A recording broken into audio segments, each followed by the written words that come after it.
Magandang araw po sa inyo, Sir Blair. At sa lahat po ng palaging sumusubaybay sa inyong YouTube channel. Ipinadala ko po ang kwentong ito dahil gusto ko ring magbahagi ng isang karanasang sa tingin ko ay may maidudulot na aral tulad ng mga natutunan ko mula sa lahat ng kababalaghang pinagdaanan ko.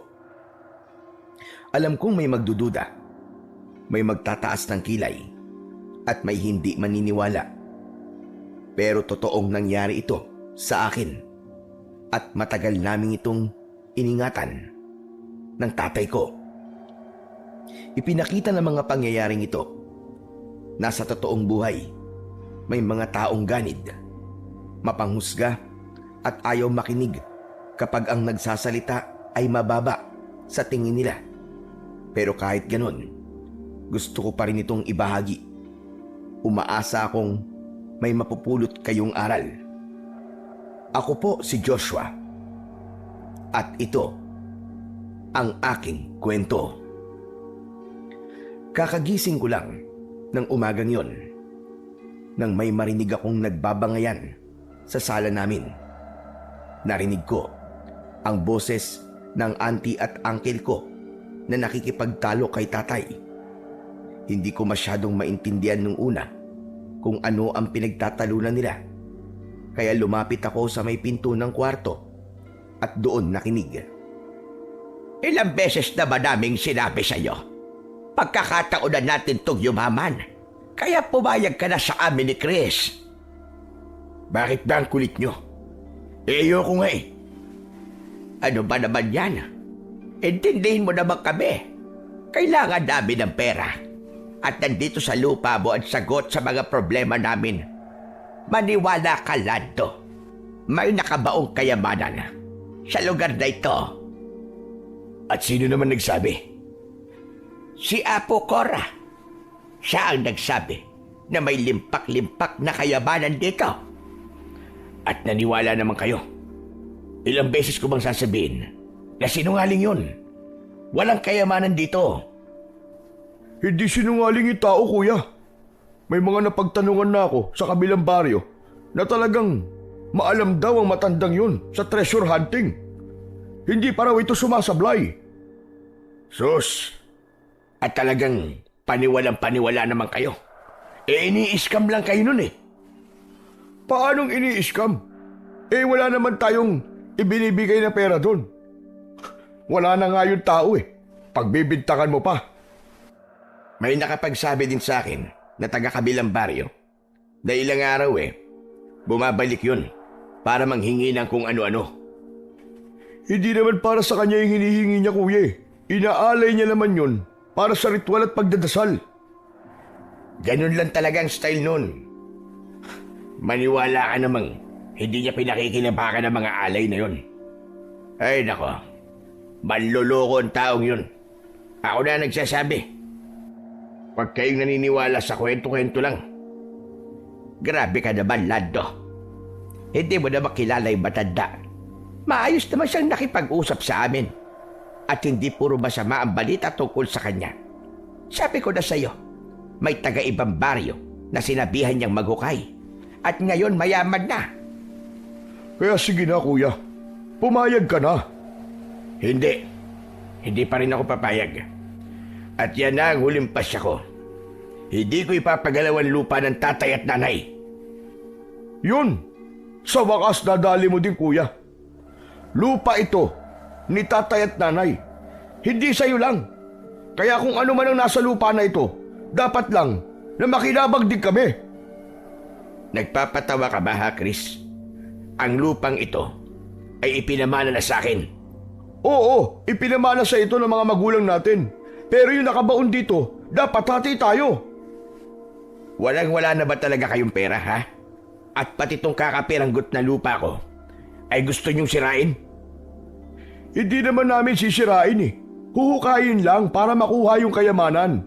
Hindi lang perang pinag-uusapan natin dito, kuya. Kundi magandang kinabukasan para sa ating lahat, para sa ating pamilya. At talagang nagbilang ka na ng sisiw kagad. Hoy, makinig ka, Chris, ha? walang kayamanan dito. Kung merong baul ng kayamanan dito, di sana, matagal na yung alam, nila nanay at tatay. Ang bihira ka. Wala pa na ba doon si Apo Kore? Ano bang malay nila sa kayamanan? Si Apo Kora, hindi siya isang karaniwang tao. Isa siya katutubo na may espesyal na kakayahan. May kapangyarihan siya. Kaya may mga bagay na nakikita siya na hindi kayang makita ng mga ordinaryong tao. Kaya nga itong si Kuya, ang hirap kausap Ako pa talaga ngayon ang mahirap kausap Iniingatan ko lang itong lupa. Lalo na, at sa akin inabili nito. Sus, wag ka na nga. Siguro, kaya ayaw mong ipagalaw tong lupa kasi gusto mo suluhin yung kayamanan. Ano sinabi mo, Chris? Wala akong planong ganyan, Ang sinasabi ko lang, ay ako ang tagapag-ingat at ako may pananagutan kung masisira ang lupa. Apaka-OA mo talaga. Wala namang masisira Ang sabi ng albularyo, mababaw lang daw yun. Kaya parang awa mo na kuya, pumayag ka na. Sige na naman. Subukan lang natin, kahit isang beses.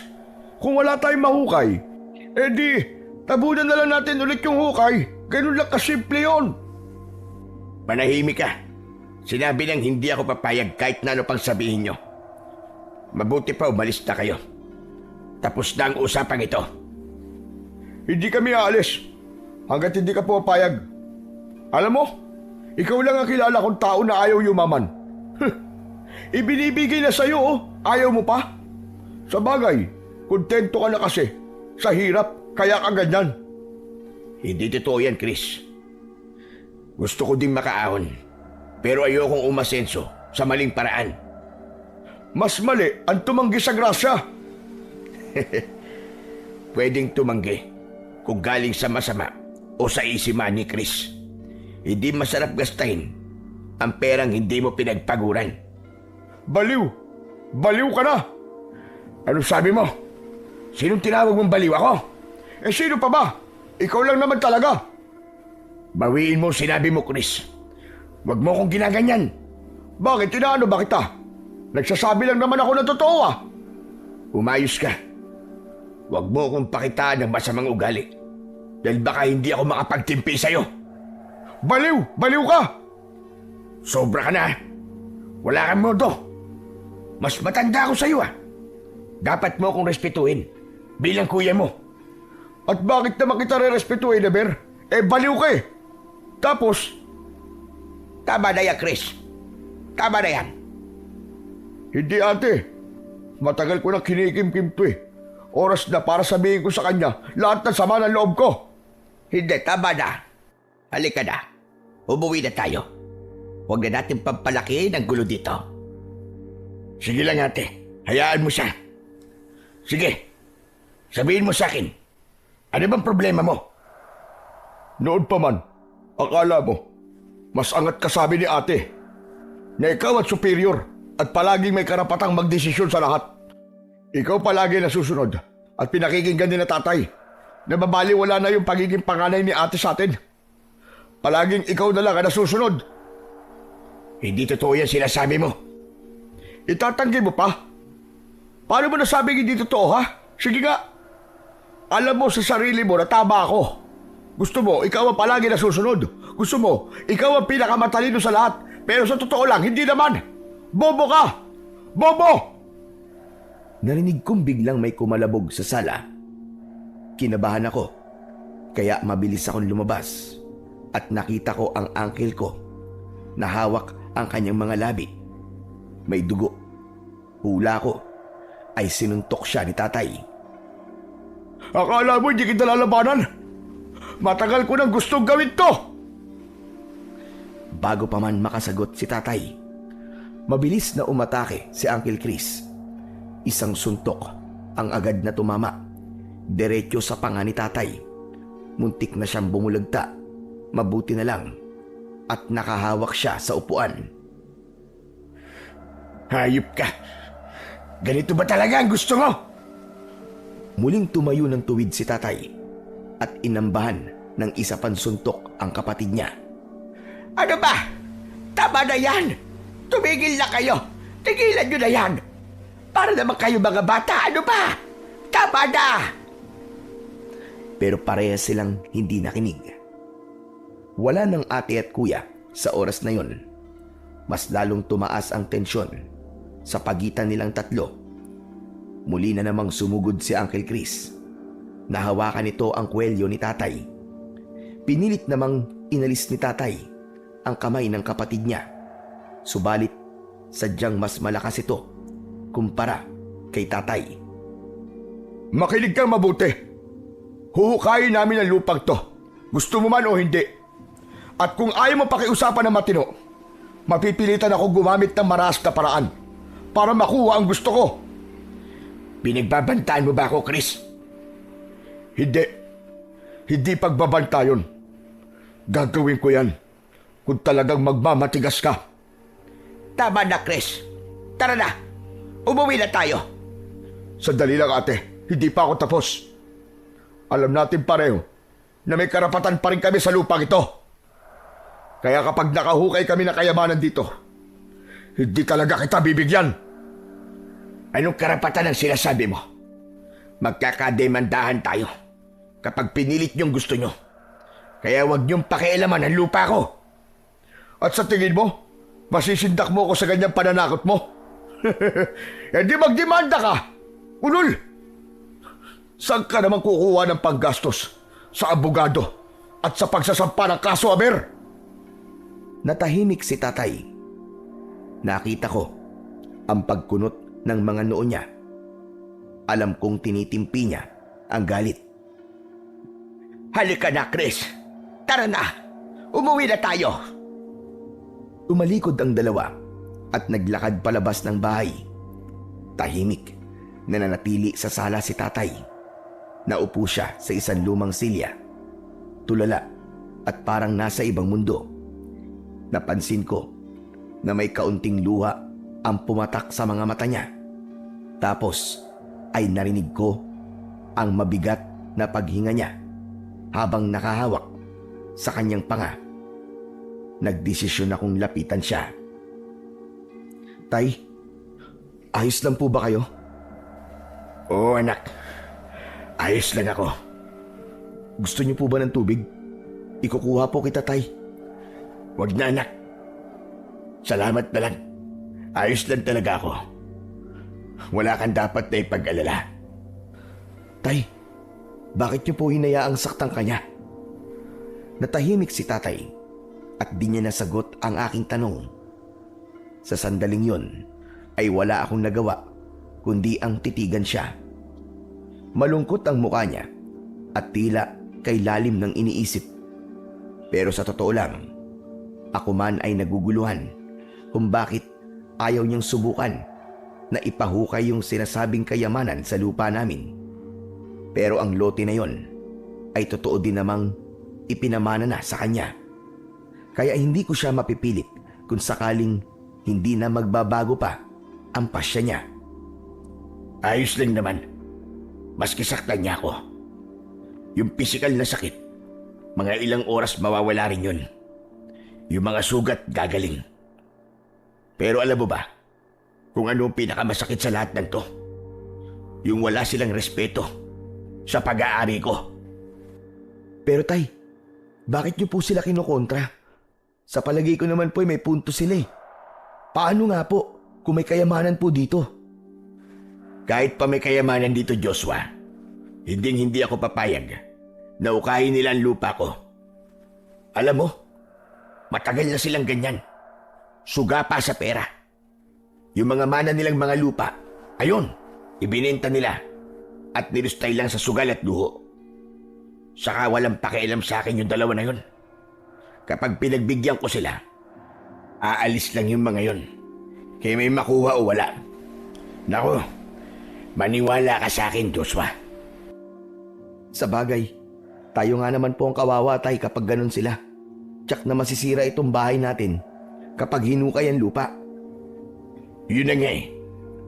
Dito sa mismong sala natin, yung sinasabi nila na paghuhukayan ng kayamanan.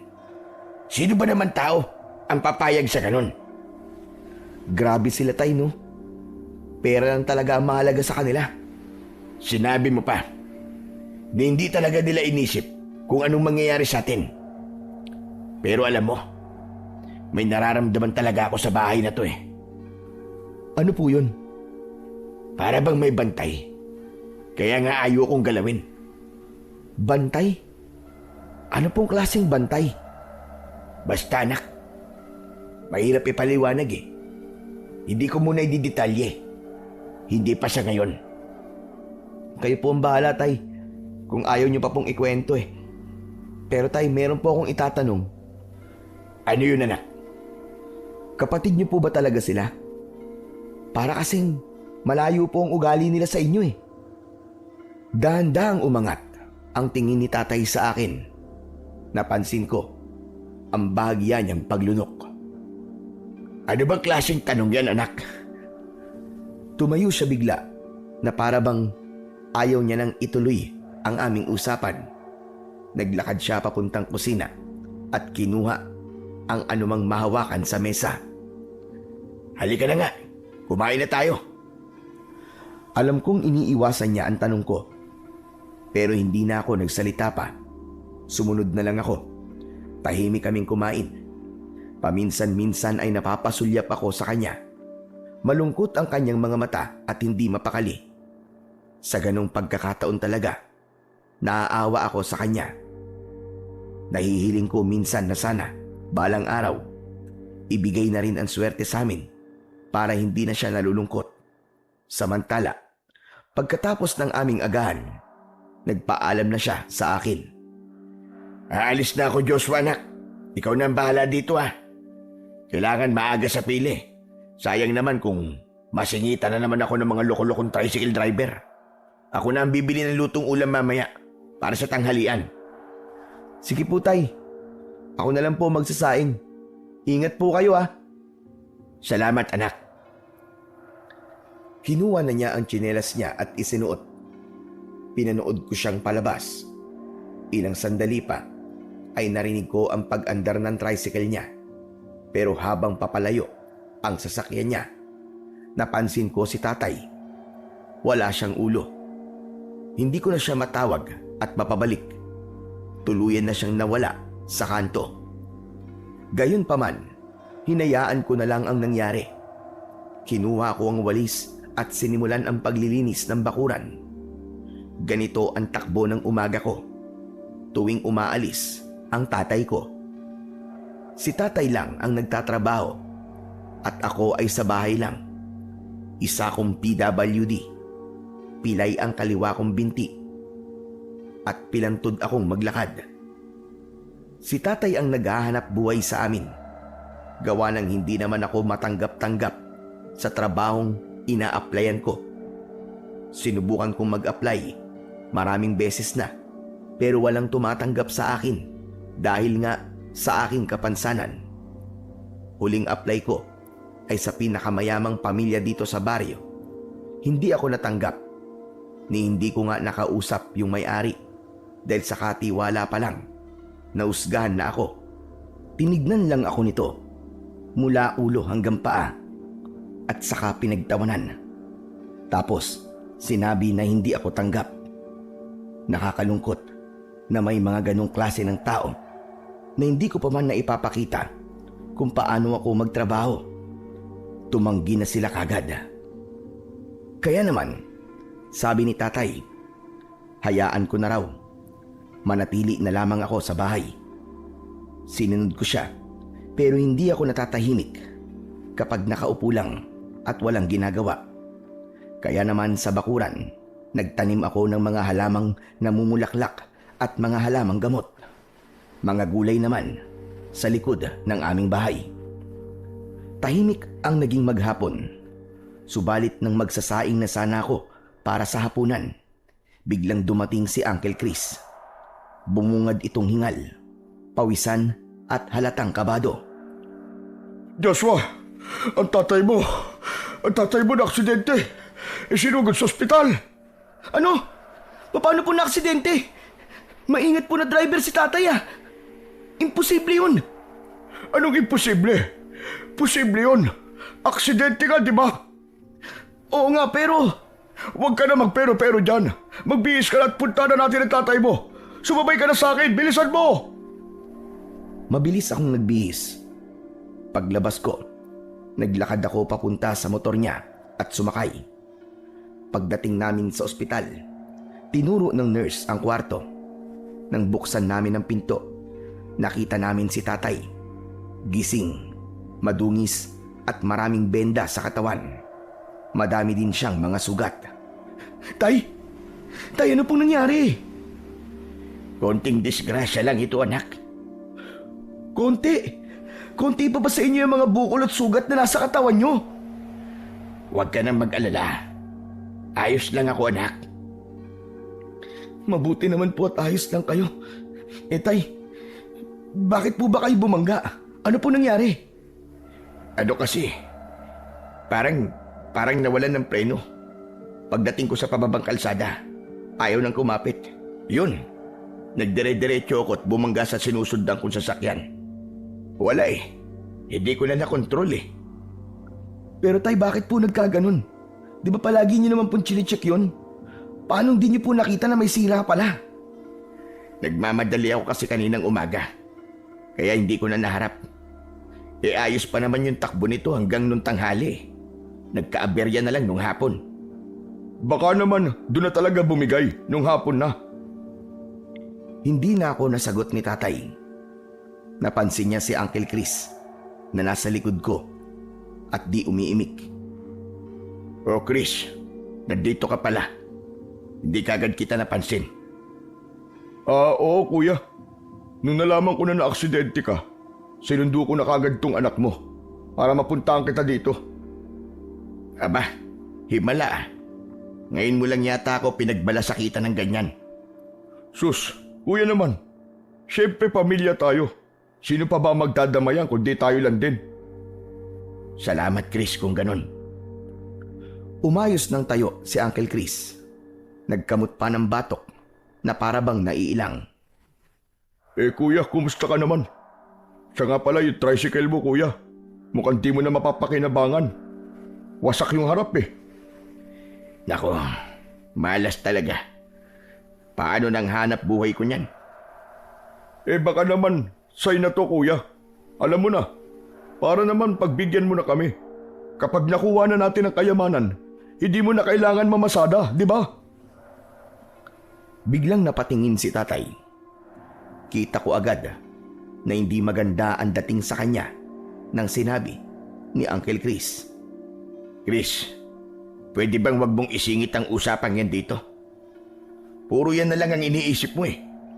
Hindi naman sa ganun, kuya. Naisip ko lang naman kasi, di ba, wasak na yung tricycle mo. Oh, sige nga. Paano na kayo ni Joshua ngayon kung wala ka ng trabaho? Ito na yung sagot, kuya. Kahit na, Chris. Sinabi ko na sa inyo, hindi ako papayag at paninindigan ko yon kahit maghirap pa kami ng anak ko. Ikaw naman, kuya. Ang sa akin lang, suggestion lang naman. Kung ako sa iyo mag-iisip-isip na ako. Tadhana nang gumagawa ng paraan para iparealize sa iyo na ito ang kailangan mo. Kayamanan, kuya. Pera. Limpak-limpak na salapi. Tumahimik ka nga. Hindi ako papayag. Ganon? Teka lang. Matanong kita. Ano ba talagang iniingatan mo sa lupang yun, ha? Bakit ayaw mo? Ano bang meron? Bakit mas mahalaga pa sa iyo yung lupa kaysa sa buhay mo at ng anak mo? Umuwi ka na, Chris. Pagod na ako. Gusto ko na magpahinga. Bakit hindi mo ako masagot, ha? Siguro may tinatago ka sa amin, no? Tama na. Tama na, Chris. Wala akong dapat na ipaliwanag sa'yo. Uncle, siguro nga mas mabuti pang umalis na po muna kayo. Hayaan na lang po muna natin si tatay na makapagpahinga. Oo nga.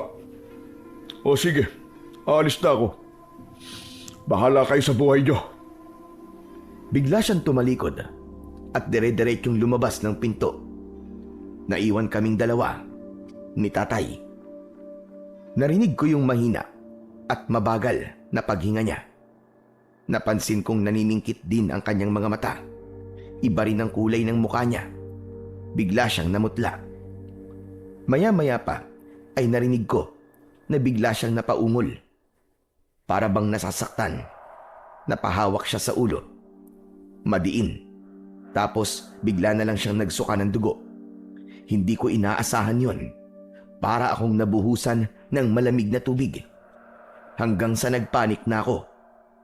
Tay! Ano po nangyayari sa inyo? Diyos ko, ang tatay ko! Nurse! Nurse, tulungan niyo po kami, nurse! Ang tatay ko, nurse! Mabilis na lumapit ang mga staff ng ospital. May mga dalang emergency kit. Kaagad siyang sinuri. Makalipas ang ilang minuto, sinabi nila sa akin na kailangang mailipat si tatay sa ICU. Kailangan ng mas malalim na monitoring. Agad nilang inasikaso si tatay at nang maipasok na siya sa ICU, hindi na ako pinapasok. Wala akong nagawa kundi maghintay sa labas. Maglakad, paikot-ikot sa pasilyo, habang ang mga kamay ko nanginginig sa takot at kaba. Hindi pa tiyak kung ano ang sanhi ng pagsusuka niya ng dugo at pagkawala niya ng malay.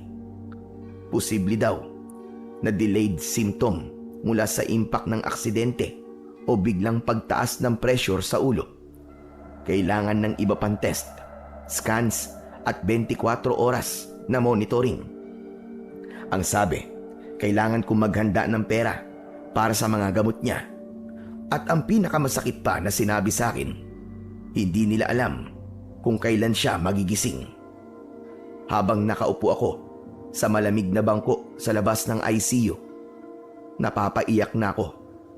Paulit-ulit kong tinatanong sa sarili ko kung saan ako kukuha ng pera para kay tatay. Pagkalipas ng ilang oras na paghihintay, nilapitan ako ng nurse at sinabi sa akin na pwede naman daw akong umuwi muna at siya na lang ang bahala sa tatay ko. At bumalik na lamang ako kinabukasan. Wala akong magawa kundi ang sundin siya. Pagka-uwi ko, madilim ang bahay. Binuksan ko ang ilaw sa sala at doon ako napaiyak ng tahimik. Natatakot ako sa posibilidad na hindi na magising ang tatay ko.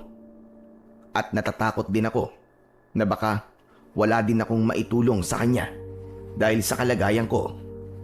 Wala akong mahihinga ng tulong bukod kina Uncle Chris at Auntie Corazon. Pero sa palagay ko, tatanggi ang dalawa na yon. Napatulala ako, tapos ay biglang napatingin sa sahig. Totoo kaya yung sinasabi nila? May nakabaon ba talaga dito? Kung ipahukay ko kaya? Napakamot ako sa ulo. Alam kong wala akong karapatang magdesisyon sa lupa. Pero wala na akong ibang maisip na paraan kung paano matutulungan ang tatay ko. Diyos ko, tulungan niyo ako. Ituro niyo po sa akin kung ano ang gagawin ko. Napasandal ako sa upuan. Napapikit. Pilit kong pinapakalma ang sarili ko. Kahit na ang totoo, nanginginig pa rin yung mga kamay ko. Alam kong walang tutulong sa akin at mas lalong walang magpapahiram sa akin ng pera. Unti-unti, para akong nauupos na kandila. Habang mag-isa, ramdam ko yung takot na baka wala na nga akong magawa para sa kanya. Na baka huli na ang lahat bago pa ako magkapera. Alam ko, kailangan ko na talagang magdesisyon. Kailangan ko nang mamili. Samantala, habang nagmumuni-muni ako, may narinig akong kumatok sa pinto. Mabilis akong tumayo para buksan ito. Nakita ko si Uncle Chris at Auntie Corazon. Kayo po pala. Ano pong kailangan nyo? Galing kami kanina sa ospital. Nalaman namin na nasa ICU ang tatay mo. Mukhang kakailanganin mo ng maraming pera pambayad sa ospital. Anong plano mo, Joshua? Yun na nga eh. Wala pa po ako naiisip na plano. Hindi ko nga po alam kung saan ako kukuha ng pera eh. Bigla silang nagkatinginan na dalawa. Tapos, halos sabay na tumingin sa akin. Napag-usapan na namin ito ni ate. Ipapahukay na namin yung kayamanan. Po, Tama ka na narinig, Joshua. Yan na lang ang pag-asa mo talaga para matulungan mo ang tatay mo. pero Uncle Chris, Huwag ka na magdalawang isip pa, iho. Nasa bingit na nakabatayan ng tatay mo. pero ante, sigurado po magagalit si tatay kapag ginawa natin yun. Baka pati po ako. Hindi niya po mapatawad. Anak, mas importante pa ba yon kaysa sa buhay niya? Hindi ba mas mabuting magalit na lang siya, pero at least buhay siya, kaysa naman mamatay siya, hindi ba? O di ba? Habang buhay mong konsensya yon. Kaya nga, tama si ate. Saka gagawin mo lang naman yun para iligtas siya. Sa tingin mo ba, hindi niya maiintindihan yun? Pero wala po akong pera na maitutulong sa pagpapahukay po kung sakali. Ano ka ba? Kami nang bahala sa gastos sa pagpapahukay. Wala ka nang dapat na alalahanin doon. Ang kailangan lang namin ay pumayag ka. Tama. At kung wala mong mahukay, edi wala. Pero huwag kang mag-alala. Kasama mo kami ng uncle mo. Hindi ka namin pababayaan. Hahanap tayo ng tulong. Kung yun lang naman po ang gagawin natin, di humingi na lang po tayo ng tulong. Anak, matatagal lang pa yun. Maraming proseso. Sa kabuhay ang pinag-uusapan natin dito. Kailangan ka ng tatay mo. Hindi ka magiging masamang anak nang dahil lang dito. Hindi ko mapigilan ang luha ko. Dahan-dahan na itong pumatak. Kung ito lang po ang paraan, sige. Bahala na po kayo. Gawin niyo na po. Yung mga mukha nila ng oras na yon, parang hindi makapaniwala. Pareho silang sabay ng ngumiti. Salamat, Joshua. Promise, hindi mo to pagsisisihan. O siya, mabuti pa'y tara na.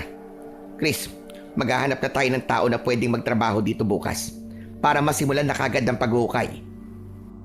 Tumayo na sila at tumungo sa may pinto. Pero bago pa sila makaalis, lumingon sa akin si Auntie. Huwag kang mag-alala, Owa. Kapag nabawas sa mga gastos sa pagpapahukay, mas malaking porsyento ang ibibigay namin sa tatay mo para makatulog din kami sa gastusin yung mag-ama sa ospital. Kaming bahala sa inyo. Sige po, Auntie. Salamat po. O siya, sige. Magpahinga ka na. Tumalikod na sila at lumabas. Nang wala na sila, doon ko naramdaman na parang may mali. Mabigat ang loob ko. Hindi ako mapakali. Pero ang nasabi ko ay nasabi ko na at alam kong hindi ko na mababawi yon. Isa na lang ang hiling ko sa pagkakataon na yon. Sana maging maayos ang lahat. Maya-maya pa, bigla na akong inantok. Pumasok na ako sa kwarto ko at natulog. Kinabukasan, maaga pa lang ay naramdaman kong nag-vibrate ang cellphone ko. Pagtingin ko, galing ito sa ospital. Bigla akong napangiti nang mabasa ang mensahe ng nurse na may magandang balita tungkol sa tatay ko. May malay na daw siya at nakakausap na. Isang himalayon, sabi ko. Kaya naman agad akong naghanda. Naligo, nagbihis para maaga akong makadalaw at makita ang tatay ko.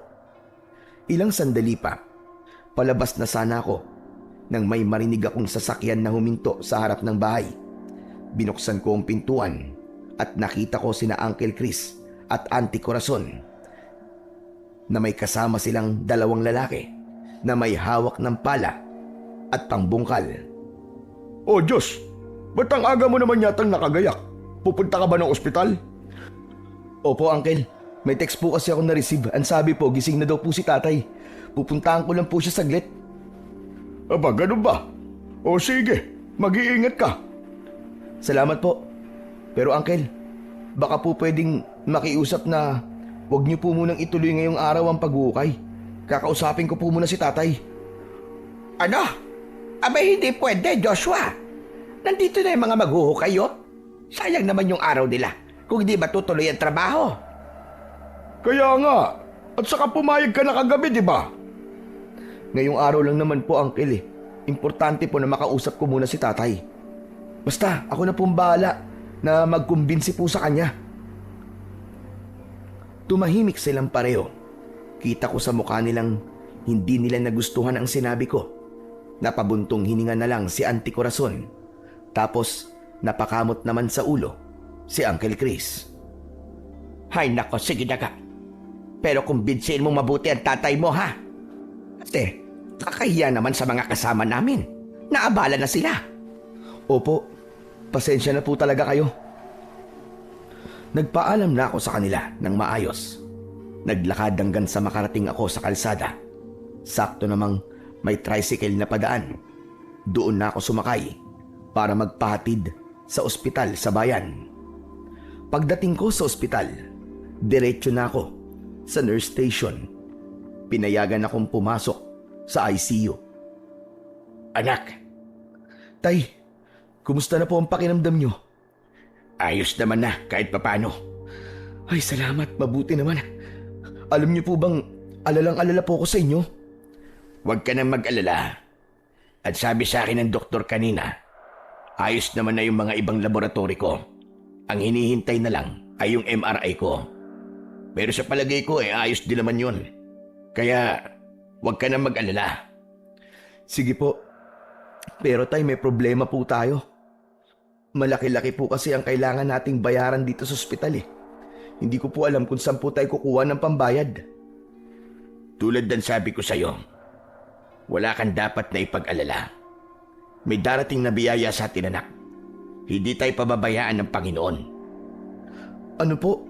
Ano pong biyaya ang paparating? Basta, Sigurado po ba yan, tay? Kasi nag-usap na po kami ng mga kapatid nyo at napag-usapan po namin na hukayin na po yung kayamanan para may magamit po sa pagpapagamot nyo. ano ka mo? Hindi pwede, anak. Hindi pwedeng ipahukay yun. Bakit po? Bakit po ayaw nyo? Hindi kagad nakasagot si tatay. Nakatitig lang ito sa akin na para bang malalim ang kanyang iniisip. Maya-maya ay hinawakan niya ang kamay ko ng maigpit. May dahilan, anak, kung bakit ayaw kong ipagalaw ang lupang yon. Ano po? May sumpa ang paghuhukay sa kayamanan. Ho? May sumpa? Kung ganun, totoo nga pong may kayamanan sa lupa natin, ganun ho ba? Tama ka, anak. Matagal ko nang alaman tungkol doon. Sinabi na sa akin noon ng tatay. Kaya hindi niya ipinahukay yon dahil sa sumpa.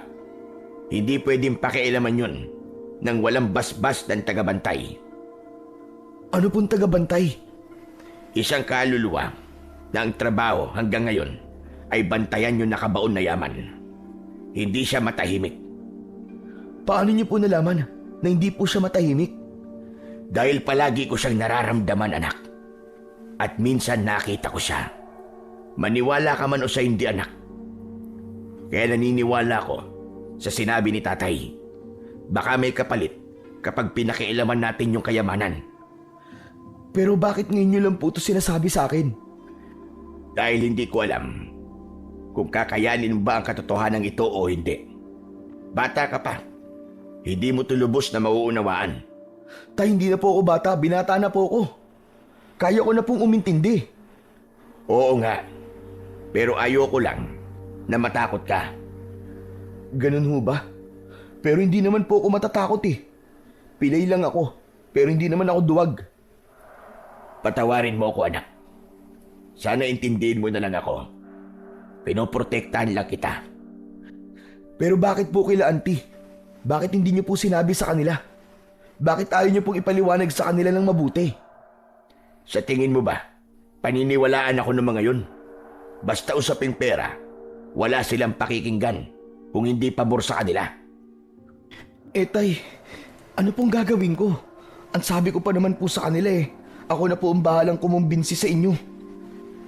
Dapat hindi ka talaga pumayag, anak. Sa kung magagalit sa atin ang bantay. Sige na, umuwi ka na. Sabihin mo sa kanila ang sinabi ko sa'yo. Maraming mamamatay, anak. Yun ang sabi ni tatay nun. Kaya huwag mong hayaan na ituloy nila ang plano nila. Ako nang nakikiusap sa'yo. Sige po tay, uuwi na po ako. Bilisan mo, anak. Hindi maganda ang pakiramdam ko tungkol sa dalawang yon. Baka mamaya may masama nang nangyayari. Kaagad akong tumayo. Pagkatapos sabihin yun sa akin ni tatay, hinawakan ko pa ang palad niya bago ko lumabas ng kwarto. Mabilis ang tibok ng puso ko habang naglalakad ako sa hallway at panay ang dasal na sana wala pang ginagawa ang mga kapatid ni tatay. Paglabas ko ng ospital, agad akong sumakay sa isang tricycle. Sinabi ko na lang sa driver na bilisan niya dahil may emergency sa bahay. Pagkalipas ng ilang minuto, nasa baryo na kami. At nang huminto ito sa tapat ng bahay namin, agad kong nakita ang mga gamit namin na nakakalat na sa bakuran. Nakita ko si Auntie Corazon na nasa pintuan, nakapamewang at panay ang sigaw. Agad kong binayaran ang driver at bumaba na ako ng sasakyan. Auntie, ano to?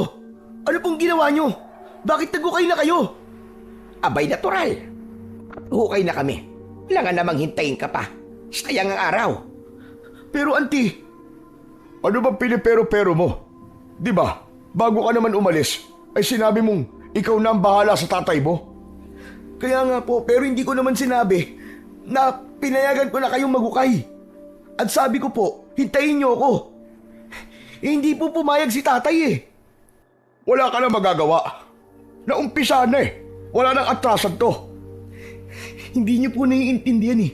Kaya ayaw pong ipahukay ni tatay yan kasi may sumpa. May sumpa ang kayamanang nakabaon dyan. Anong sabi ba? May kayamanan nga talagang nakabaon dito. Opo. Sabi po ni tatay sa akin. Matagal na pong alam ni tatay ang tungkol dito kasi mismong tatay niyo po nagsabi sa kanya. Yun lang, ayaw po talagang ipagalaw dahil sa sumpa. Sabi ko na sa'yo, ate. Totoo yung sinabi ni Apo Kore. Sa wakas, magiging mayaman na tayo. Magiging mayaman na tayo! Hindi po, nagkakamali po kayo. Hindi nyo basta-basta makukuha yun kung walang basbas ang tagabantay. Bagkus, maaaring maisumpa pa ang buong pamilya natin. Ang sabi po ni tatay may kapalit. May mamamatay. May mamamatay? Kalokohan yan. Yan talagang tatay mo. Wala na sa katinuan kung ano-ano ang sinasabi. Chris, manahimik ka na nga muna. Agad na tumahimik si Uncle Chris. Mariin ang tingin ni Auntie sa kanyang kapatid bago muling humarap sa akin. Sinabi talaga ng tatay mo na may sumpa ito? Seryoso ba yan? Opo, Auntie. Hindi po ako nagbibiro. Sorry ha, pero hindi ako naniniwala sa mga ganyang kwento. Pero yung sinabi mo na may kayamanan dito, yon, naniniwala ako doon. Auntie, maniwala kayo sa akin, please. Itigil niyo na po to. Tama na. Huwag niyo na pong ituloy. Hinawakan ko siya sa braso, pero iwinaksi niya ang mga kamay ko at saka matalim na tumingin sa akin. Pwede bang lumayo ka at huwag kang makialam dito? Alam mo, kung totoo man na may mamamatay dahil sa sumpa, yung tatay mo yon at hindi kami. Ano? Paano niyo po nasasabi yan sa tatay ko? Alam mo kasi, iho, maniniwala lang ako na may sumpa nga ito kung unang mamamatay ang tatay mo. Ang sama mo, Auntie. Bakit kayo ganyan sa tatay ko? Bakit? Magsusumbong ka? Oo. Sasabihin ko sa kanya lahat ng ginawa niyo dito. At ano naman ang kayang gawin ng tatay mo, ha? Wala na siyang silbi. Bago pa siya makapagreklamo, tapos na kami dito. Nakuha na namin yung kayamanan na yon. Hindi niyo makukuha yon dahil may nakabantay. Ano ba yon? Aswang, tikbalang, engkanto, kaluluwang ligaw. Sa tingin mo matatakot kami? Sa kwento mo? Bahala kayo kung ayaw niyo maniwala. Pero ngayon nandito na ako. Dapat niyong itigil yan dahil kung hindi, magrereklamo talaga ako sa barangay. Isusumbong ko kayo kay Kapitan. Di magsumbong ka. Mas lalo namang hindi kami natatakot, ano? Alam mo kung bakit? Bakit? Chris, wag. Tama na yan. Wag mo nang patulan. Hindi ko naman talaga papatulan tong kutong lupa na to eh. Pero gusto ko lang sampalin ang katotohanan para magising. Anong katotohanan ang pinagsasasabi mo? Na wala naman talaga kayong karapatan sa lupa na to. Anong sinasabi mo walang karapatan? Eh kay tatay ipinamana tong lupa. Nasa kanya ang titulo ng lupang to. Binigay daw ni Lolo. Oo, totoo naman sa kanya ibinigay ang mga dokumento. Pero alam mo bang, papel lang naman ang pinanghahawakan niya. Ano bang pinagsasasabi mo? Kung may sasabihin ka, sabihin mo na ng diretso. Huwag mo na akong paikot-ikutin. Huh, gusto mo ba talagang malaman? Oo, sabihin mo na kung sasabihin mo. Galit ka na niyan? Bastos ka! Bakit mo ako sinisigawan? Alam mo, parehas na parehas talaga kayo ng ugali ng kapatid kong ampon eh. Pareho kayong baliw. Anong sabi mo? Nagulat ka ba? Totoo ang sinabi ko. Ampon lang naman ang tatay mo eh. Kaya kung tutusin, wala siyang dapat karapatan sa anumang pagmamay-ari ng mga magulang namin ni ate. Tama si Chris. Papeles lamang ang meron sa kanya. Pero kami ang tunay na kadugo. Kami ang tunay na mga anak. Para akong binuhusan ng malamig na tubig. Hindi ko kagad naintindihan kung tama ba ang narinig ko o guni-guni lang. Para bang bigla ako nahilo. Natulala ako sa kanila. Bigla ding bumigat ang loob ko. Ampon? Bakit? Bakit hindi sinabi sa akin to ni tatay? Bakit ganito? Sa pagkakataong yon, hindi ko alam kung ano ang dapat kong sabihin. Gusto kong sumigaw. Gusto kong tanungin sila kung bakit sinasabi nila ito sa akin sa ganung paraan, sa ganung sitwasyon. Pero wala. Naduwag ako bigla. Kaya huwag ka nang makialam ha. Kung sakaling magreklamo man tatay mo, edi magdemanda siya. Haharapin ko. Haharapin namin siya bilang mga tunay na anak ng mga magulang namin. Naiintindihan mo? Wala na nga akong nasabi. Wala na din akong nagawa nang muling utusan ni Auntie Corazon yung mga trabador niya na ipagpatuloy na ang paghukay. Napaatras ako at napaupo na lang sa upuan na nasa labas. Tapos ay natulala doon. Ilang minuto ang lumipas. Bigla silang nagkagulo. Narinig kong sinabi ni Auntie na nahimatay ang isa sa kanyang mga tauhan. Mabilis akong nakiusyoso. Lumapit ako sa hukay. Hindi pa naman ito ganong kalalim. Mga 2 metro pa lang. Kaya kitang-kita ko pa ang loob nang dumukwang ako. Ngunit pagtingin ko sa ibaba, nakita ko yung trabador na nakahiga. Pero habang pinagmamasdan ko siya, may kung anong hindi tama sa itsura niya. Kanina lang ang alam ko, payat na lalaki ito, naka-t-shirt at lumang pantalon ito. Pero ngayon iba na. Yung balat niya mistiso. Yung buhok niya maayos at parang nakapumada. Yung damit niya nagbago din. Hindi ko alam kung paano nangyari, pero para siyang naka-uniforme na pangkawal. Totoong uniforme ng isang kawal na Kastila na sa libro o sa mga pelikula ko lang nakikita. Para siyang isang lumang tao, isang sundalong Kastila o isang general noong panahon ng pananakop. Labis akong kinilabutan nang makita yon. Pero mas lalong tumindi nang makita mismo ng mga mata ko yung pagdilat ng kanyang mga mata. Dumiretso ang tingin niya sa akin. Matalim, galit na galit. Meron siyang sinasabi at alam kong wikang Espanyol ang ginagamit niya. Nanlaki ang mga mata ko. Hindi ko alam mag-Espanyol, pero malinaw kong naiintindihan ang bawat salita na sinasabi niya. Gusto niyang ipahinto ang paghukay. Napalunok ako. Hindi ako makapagsalita. Tapos yung paligid parang pakiramdam ko biglang huminto. Tapos ay nagpatuloy siya. Ni hindi inalis ang tingin sa akin. Kung hindi ko raw siya susundin, iisa-isahin niyang papatayin ang mga kapamilya ko. Auntie, parang awa niyo na. Itigil niyo na to. Nagbabanta na yung bantay. Huwag daw tayo magukay dito. Papatayin niya tayo. Papatayin niya tayong lahat. Pagkasabi ko nito, yung trabahador biglang bumalik sa dati nitong itsura. Tapos may biglang humila sa braso ko. Inilayo niya ako doon. Pwede ba tumahimik ka? Hindi, Uncle. Hindi mo ako naiintindihan eh. Nakita ko mismo yung bantay sumanib doon sa lalaki. Sinabi niya sa akin, itigil niyo na daw ang pag-uukay. Tumigil ka na, Joshua! Nagsasabi po ako ng totoo. Paniwalaan niyo ako. Nakita ko talaga siya. Wala akong pakialam sa mga pinagsasasabi mo. Manahimik ka na lang kung ayaw mo masaktan.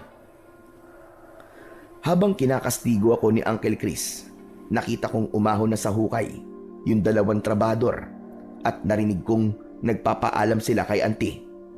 Ang sabi nila, hindi na muna nila ipagpapatuloy ang paghukay dahil nahihilo ang kasama niya at masama ang pakiramdam.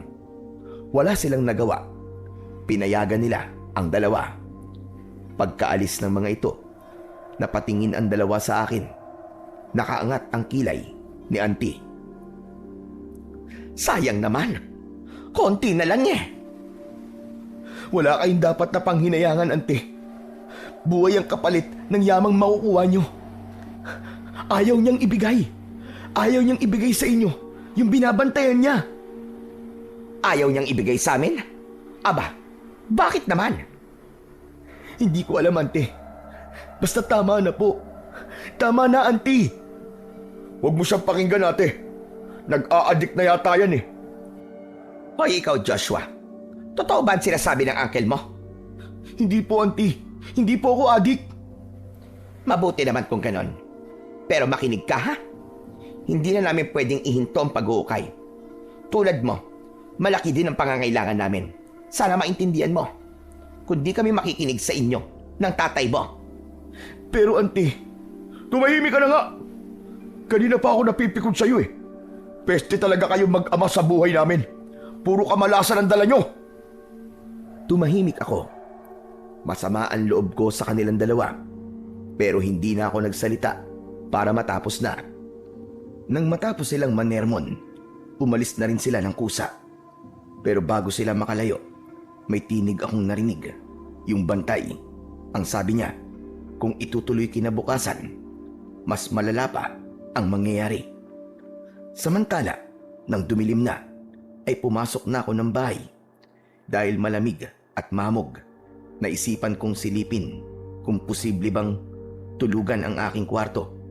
Pagpasok ko, nakita kong sira ang pintuan ng silid. Pero ayos lang kasi yung hukay ay nasa ilalim lang naman.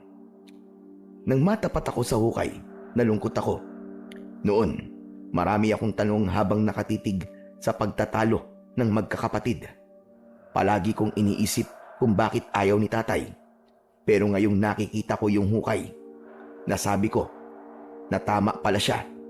Kami ang maaargabyado kapag pinayagan namin sila. Tumayo ako sandali sa tapat ng hukay at doon nanalangin na sana makinig ang auntie at uncle ko sa babala na sana ay hindi na sila lamunin ng kasakiman. Makalipas ang ilang sandali, pumasok na din ako sa aking silid. Pero hindi pa man nagtatagal, may bigla akong narinig na umiiyak. Bumangon ako at tinignan ko kung sino ito. Natanaw ko yung sa may sala. Nakita ko yung kaluluwa ng Kastila na nakadukwang sa hukay, umiiyak at parang nanghihingi ng awa. Hindi ako makagalaw, ni hindi makapagsalita. Pero ilang sandali, mukhang naramdaman ng kaluluwang yun ang tingin ko. Lumingon ito sa akin, saka siya biglang nawala. Grabe ang kilabot ko ng oras na yon. Ramdam ko yung pananayo ng balahibo ko at pakiramdam na para bang lumaki ang ulo ko. Sa takot ko, agad akong lumabas ng kwarto. Tumalon ako sa bintana at nanatili na lang sa labas hanggang sa mag-umaga. 7:00 nang makita kong may humintong sasakyan sa harap namin. Agad akong lumapit. Uncle, ano ba? Parang awa niyo na oh. Tama na to. Huwag ka nang umepal, Joshua. Tumabi ka nga dyan. Wala na akong nagawa nang dumiretso sila sa loob ng bakuran namin. Wala silang takot na parang sila pa ang may-ari ng bahay. Tumabi na lang ako at pinanood sila nang magsimula silang maghukay. Ngunit nang maalala ko si tatay, agad akong nagbihis. Tahimik akong pumasok ng kwarto at sa isang sulok doon ako pumuesto. Pero nang matapos akong gumayak, narinig kong nag-uusap si Uncle at isa niyang tauhan. Alam niyo bang marami na talaga akong isinakripisyo para sa kayamanang nandyan? Kaya nga, never akong papayag. Nakahadlang ang mag-amang yun sa pag-uukay dito. Buti nga't gumana yung plano ko. Nasaktan at bigyan ng leksyon yung peke kong kapatid eh. May inutusan akong tao para sirain yung preno ng tricycle niya. Sayang nga eh, hindi pa natuluyan. Narinig kong sabay-sabay pa silang nagtawanan na akala mo'y hindi krimen ang kanilang ginawa. Masamang damo din yung Lando na yun eh. Hindi mamatay-matay. Pagkarinig ko nun, agad akong lumabas sa kwarto at sinugod si Uncle Chris. Hindi ako natakot kahit mahina ako o kahit may kapansanan ako. Gusto kong ipagtanggol si tatay laban sa kasamaan ng kanyang kapatid. Walang hiya ka! Ikaw pala may kagagawan nung kay tatay! Nasuntok ko siya nang hindi ko inaasahan. Tinamaan siya sa panga at napaurong. Nadulas siya sa gilid ng hukay at tuluyang nahulog dahil nawalan ng balanse. Hindi siya kagad nakapagsalita. Ako naman, humihingal at nanginginig sa galit. Ang sama mo, hayop ka! Wala kang konsensya! Tama ba na pagtangkaan mo patayin ang sarili mong kapatid? Manahimik ka! Hindi ko kapatid ang tatay mo! Kahit na! Pinalaki kayo bilang magkapatid. Tapos ganyan lang gagawin mo! Wala kang pakialam kung ano gusto kong gawin. Hindi kita kaano-ano! Ganon. Sige, halika dito. Total, di ba? Hindi mo ako kinikilalang pamangkin. Umakyat ka dito. Magsuntukan na lang tayong dalawa. Ayos ah. Akala mo kung sino ka na. Ano ba pinagmamalaki mo ha? Yung paa mong pilay? Dahil sa insulto, lalo akong nagalit. Hinintay ko siyang makaahon. Pag-akit niya, muli ko sana siyang susugurin. Pero humarang ang mga tauhan niya. Lahat sila tumatawa na para bang nanunuya pa. Ano? Ano ka ngayon ha? Wala ka. Duwag ka. Talagang gagamit ka pa ng tao para saktan ako. Patabihin mo tong dalawa na to at tayo magsutukan. At sino ka para utusan ako ha? Gagawin ko kung anong gusto ko. Sige, bugbugin nyo yan. Agad na sinunggaman ako ng dalawa at sinuntok sa sikmura. Tapos bigla nilang hinawakan ang dalawang kamay ko. Tinadyakan nila ang binti ko, ang tagiliran ko, hanggang sa halos hindi na ako makatayo. Huwag mo akong susubukan, Joshua. Baka lalo akong magalit sa'yo. Walang iya ka talaga. Wala kang konsensya. Wala ka rin kwenta. Tulad ng tatay mo. Binitiwan ako ng dalawa niyang tauhan. Tapos parang patay mali siya silang bumalik sa hinuhukay nilang kayamanan. Napaupo na lang ako sa lupa at napatitig sa kanila. Maya-maya pa ay tumunog ang telepono ni Uncle Chris. Nang sagutin niya ito, nakita kong kumunot ang kanyang noo. Ano? Bakit? Ano nangyari sa asawa mo, ate? May takot at pag-aalala sa boses ni Uncle Chris. Hindi maaari, hindi pa pwede mamatay si Bayaw. Marami pa kaming napag-usapan ng mga plano kapag nakuha na natin ang kayamanan dito. Ano ba kasing nangyari? Napamulagat ako nang marinig ang masamang balita na yon. Agad na kumilos si Uncle. Tinawag niya ang mga tauhan nila at agad na umalis. Nang ako na lang ang naroon, kumuha ako ng pala, saka pumasok sa loob ng bahay. Unti-unti kong sinubukan na tabunan ang butas. Sinabi ko na sa inyo eh. May kapalit ang pag-uukay na to. Ayaw niyong maniwala eh. Diyos ko, huwag sana magtuloy-tuloy ang sumpa na to. Nagmamakaawa po ako sa inyo. Huwag niyo pong pahintulutan. Nagpatuloy ako sa pagtatabo ng lupa hanggang sa maisip ko si tatay. Itinigil ko ang aking ginagawa saka mabilis na lumabas at sumakay ng tricycle. Sa ospital, sinabi sa akin ng mabait na nurse na nasa recovery room na ulit ang tatay ko. Nagtanong pa ako kung bakit hindi na lang sa ward. At hindi ko kaya yung bayad sa pribadong kwarto. Pero umiling lang yung nurse at sinabing wala akong dapat na alalahanin. Sa loob ng kwarto, nadatnan ko si tatay na nakahiga at nakapikit ang mga mata. Nang maramdaman niyang may pumasok sa pinto, dumilat siya. Nabigla siya sa kanyang nakita. Pero hindi siya nagtanong. Tahimik lang siyang nakatingin sa akin. Napansin ko rin na namamaga ang mga mata niya. Parang kakatapos lang niyang umiyak. Lumapit ako sa kanya at tumabi. Agad kong ikinuwento sa kanya ang ginawa sa akin ni Uncle Chris. Pati na ang mga nalaman ko tungkol sa kanyang pagkatao. Pero wala pa rin siyang imik. Ngunit nang ikikwento ko na yung nangyari sa bayaw niya, bigla niyang hinawakan ang aking mga kamay. Alam ko na yan, Joshua. Patay na ang asawa ni Ate Corazon.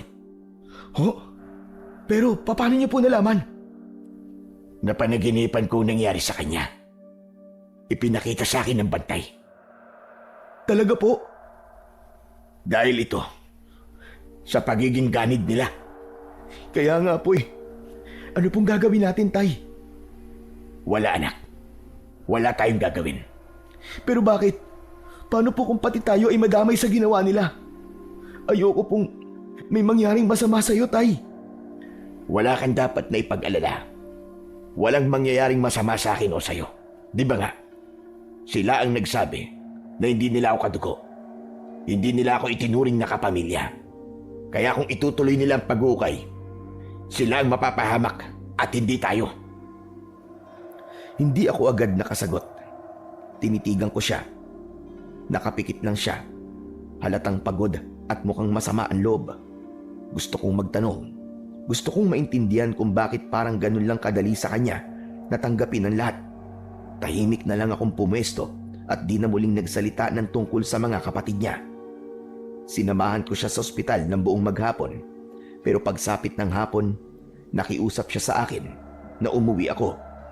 Pero tay, wala akong tulugan dun eh. Natatakot po ako dun sa multo eh. Huwag kang matakot sa kanya, anak. May dahilan kung bakit nagpapakita siya sa'yo. Nagpapakita po siya para takutin ako. Hindi, anak. Basta, malalaman mo yun mamayang gabi. Yun ang sabi niya sa akin. Diyos ko, magpapakita na naman siya sa akin. Ayoko na po, tay. Natatakot na talaga ako eh. Huwag kang duwag. Sige na, umuwi ka na muna. Bumalik ka na lang ulit dito bukas, anak. Pagkalipas ng ilang oras, saktong magtatakip silim nang muli akong utusan ni tatay na umuwi na ako ng bahay. Ayoko sana, pero hindi ko naman magawang sumuway. Pagdating ko ng bahay, agad kong inayos ang higaan ko. Tapos nagdasal ako na sana ay wag na ulit magparamdam ang kinatatakutan kong kaluluwa. Subalit nang mahiga na ako, andyan na naman siya. Pero hindi na siya umiiyak. Nakatayo lang siya, nakatingin sa akin, hanggang sa bigla siyang gumalaw, nakalutang at papalapit sa aking kinaroroonan. Nagwika siya. Ang sabi niya, kunin ko daw ang pala at magsimula akong magukay. Ayoko po. Baka mamaya kami naman po ni tatay ang parusahan niyo. Pero hindi niya ako tinigilan. Hanggang sa hindi ko namalayan, gumalaw na ang katawan ko na para bang wala akong sariling kontrol. Naglakad ang mga paa ko papunta sa hukay. Kinuha ko ang pala kahit nanginginig ang mga kamay ko at nagsimula akong magukay. Ilang minuto lang ang lumipas, biglang tumama ang pala sa isang matigas na bagay. Napahinto ako. Dahan-dahan akong lumod at sinimulang alisin ang lupa. Nagsalita yung Kastila sa wikang nauunawaan ko. Ito ang matagal ko nang hinihintay. Sa wakas, nahanap na rin kita. ang tunay na tagapagmana ng kayamanan. Napalingon ako sa kanya. Hindi ako makapaniwala sa aking narinig. Inutusan niya akong ipagpatuloy ang paghukay at sa loob ng ilang minuto, tuluyan ko nahila palabas ang bagay na yon. Ngunit pag-angat ko, nadismaya ko sa aking nakita. Ito ba ang kayamanang iniingatan at binabantayan mo? Isang tungkod? Sabihin mo nga sa akin. Joke time ba to? Nanluloko ka lang ba? Saktong pagsabi ko nito, bigla akong napasok sa tungkod. Aray ko! Ang init! Bigla akong nabitiwan ito. Subalit, hindi ito nahulog sa lupa. Lumutang ito sa harap ko. Tapos ay nagliwanag na para bang may apoy, pero hindi naman nasusunog. Makinig kang mabuti. Hindi yan ordinaryong tungkod. Yan ang pinaniniwalaan tungkod ng propetang si Moises. Yan ang gamit niya nang umakyat siya ng bundok ng Sinai. Isang banal na bagay na itinago ng mga unang manlalakbay at kalaunan ay napunta sa mga kamay ng mga mananakop. Teka, sandali lang. Ano sabi mo? Tungkod ito ni Moises? Pero paano napunta to dito? Ninakaw ko yan mula sa isang lumang monasteryong lihim na nag-iingat ng mga banal na kagamitan. Kinuha ko ito para gamitin sana sa digmaan dito sa Pilipinas. Pero nabigo ako. Oh, bakit naman? Dahil ang kapangyarihan ng banal na bagay na yan ay para lamang sa mga taong may malinis na puso at mabuting hangarin. Hindi ako karapat-dapat. Hindi ko ito magamit. Imbis na tulungan ako niyan, isang sumpa ang napunta sa akin.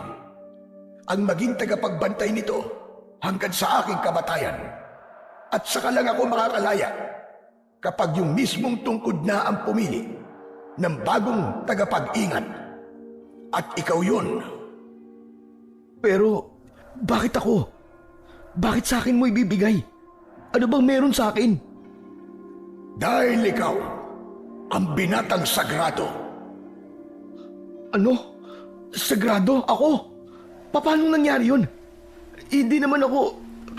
Wala akong alam. Hindi mo kailangan maintindihan lahat sa ngayon. Basta tanggapin mo na lang. Kakailanganin mo yan. At saka kailangan nating sumunod. Ikaw ang itinakda na susunod na magmamay-ari ng tungkod. Sandali. Pinagtitripan mo ba ako? Makinig ka sa akin, bata. Hindi ako nagbibiro. Nararamdaman ko, may papalapit na panganib sa baryong ito. Kailangan nila ng tagapagligtas at ikaw yun. Ikaw ang lalaban sa kasamaan. Ano? Ako lalaban sa kasamaan? Paano ko naman magagawa yun? Nakikita mo naman pilay ako. Mahina ako. At sino bang nagsabi na isa kang pilay? Napakunot ang noo ko sa sinabi ng multo. Natural ako. Ipinanganak akong ganito eh. Kita mo naman, di ba? Sige, tumayo ka. Hindi ko alam kung bakit, pero sumunod ako. Tumayo ako at sinubukan kong maglakad. Nakalakad ako ng diretso. Hala! Ano nangyari? Nakakalakad ako ng maayos. Paano nangyari to? Yan ang unang tanda para ipakita sa iyo na ang tungkod ay isang makapangyarihang bagay. Kaya kunin mo na yan. Mas umigting ang liwanag na nagmumula sa tungkod. Lumutang ito papalapit sa akin ng dahan-dahan at nang tuluyang makalapit, hinawakan ko ito. At sa sandaling yon, sumabog ang mas nakakasilaw na liwanag. Kasabay na nararamdaman ko ang banayad na kuryenteng dumadaloy sa aking katawan. Hindi ako natakot. Para bang may bumubulong sa akin. Natiisin ko ito. Tanggapin. At hayaan. Napapikit ako. At habang nakapikit, ramdam ko na unti-unti ang paglakas ng aking katawan. Pakiramdam ko, para akong muling ipinanganak. Tapos bigla ko narinig ang huling winika ng Kastila. Salamat. Sa wakas ngayon ay malaya na ako. Salamat sa iyo, sagradong binata. Nang imulat ko ang aking mga mata, wala na ang nakakasilaw na liwanag. Wala na din yung kaluluwa ng Kastila. Naiwan akong mag-isa sa gitna ng hukay. Hawak ang isang makapangyarihang tungkod. Pagkatapos ng nakakamanghang pangyayaring yon, nagpahinga ako. Itinabi ko ang tungkod sa aking higaan. Pumikit ako. Hindi ko alam kung dapat ba akong matakot, matuwa o malungkot. Pero isang bagay lang ang malinaw. Hindi na magiging pareho ang buhay ko simula ng gabing yon. Kinabukasan, maaga akong pumunta sa ospital. Nang makarating ako, agad na ibinalita ng nurse na bigyan na ng discharge papers ang tatay ko. Ang sabi nila, isang himala daw yung nangyari sa kanya. Halos hindi sila makapaniwala sa mabilis na paggaling niya sa loob lamang ng ilang araw. Samantala, sinabi sa akin kagad ng mabait na nurse na asikasuhin ko na ang mga papeles sa social worker para mabawasan ang bayarin sa ospital. Natuwa ako ng labis dahil itinuro niya sa akin ang lahat ng dapat kong gawin. Ngunit mas lalo ko natuwa nang sabihin niyang ang matitirang bayarin ay sila na ng asawa niyang doktor ang bahalang magbayad. Naku talaga po, tutulungan niyo po kami. Pero bakit po? Bakit po ang bait-bait niyo po sa amin? Ngumiti siya at ipinaliwanag sa amin na natulungan sila ni tatay sa oras ng panganib. Nailigtas mula sa tiyak na kamatayan. Sinagip sila ni tatay mula sa isang holdapper na umatake sa kanila. At ang tulong nila ngayon ay paraan lamang nila para tumanaw ng utang na loob sa kabutihan ng aking ama. Napangiti ako sa mga salitang yon. Hindi ko akalaing may kabutihan palang nagawa ang tatay ko. Hindi naman kasi siya nagkikwento sa akin. Parang himala talaga, at sa pagkakataong yon, natutunan kong anumang kabutihan ang gawin sa kapwa ay palaging bumabalik sa paraang hindi mo inaasahan. Pagkatapos naming mag-usap, agad kong inasikaso ang lahat ng papeles. Sinunod ko ang lahat ng sinabi niya sa akin, at pagdating nga ng hapon, matapos kong maisaayos ang lahat, nakalabas na kami ni tatay. Ay, sa wakas, makakauwi na rin ako. Miss na miss ko ng bahay. Tay, wala na po eh. Malaki na po yung sira ng bahay. Dahil po dun sa paghukay nila. Ganun ba? E titignan na lang natin kung anong pwedeng gawin. Kung maaayos pa ba, e di ayusin. Habang naglalakad kami sa pasilyo ng ospital, bigla siyang natigilan nang mapansin ang aking paglalakad. Teka, sandali lang anak.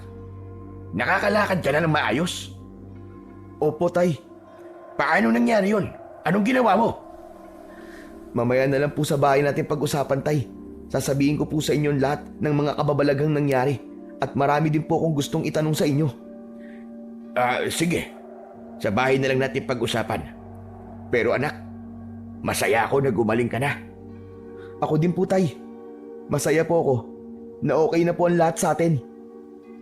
Pagdating namin sa bahay, biglang napahinto si Tatay Lando nang makita niya kung ano ang nangyari. Diyos ko, anong ginawa nila rito? Di ko na po sila napigilan, tay. Sana mapatawad niyo ako. Pero yung sa kwarto ko po, pwede pa rin naman siyang tulugan. Mamayang gabi, doon na lang po muna tayo. Lalagyan ko na lang po ng kurtina para hindi niyo po makita yung hukay na ginawa nila.